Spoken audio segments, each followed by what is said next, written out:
Good morning বন্ধুরা, তোমরা সবাই কেমন আছো?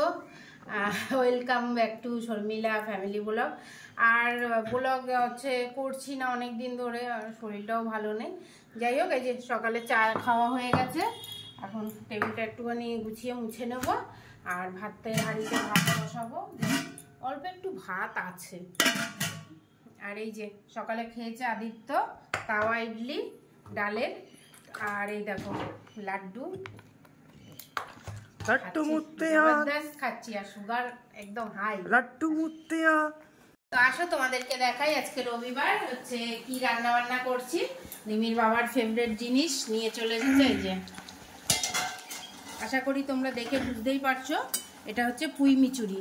তো বেগুন, মূলো, সিম, চিংড়ি মাছও আছে, মানে একদম কি বলে, কি কি একটা বলে, স্বপ্ন কি সোনায় সোহাগা, মানে সব কিছু আছে আজকে। পুঁই মিচুরি তো পাঁচফোড়ন আর শুকনো লঙ্কা সোমবার দিয়ে পুঁই মিচুরির সবজি হয়ে গেছে। একটুখানি মিষ্টি দিয়ে নামিয়ে ফেলবো। আর এখানে আজকে একদম জবরদস্ত বানিয়ে ফেলেছি এবছরের প্রথম জলপাইয়ের চাটনি। একদম ভালো করে গুড় দিয়ে জাল দিয়ে বেশ করে বানিয়ে রেখে দেবো, 2-3 দিন 4 দিন ধরে বসে বসে খাবো, ঠিক আছে।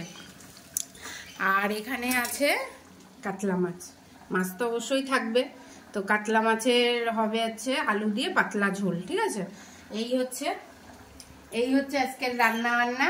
তো আশা করি তোমাদের ভালো লাগলো। ভালো লাগলে একটা লাইক, কমেন্ট, সাবস্ক্রাইব করে দিও চ্যানেলটাকে। সাথে থেকো। Tata, bye bye.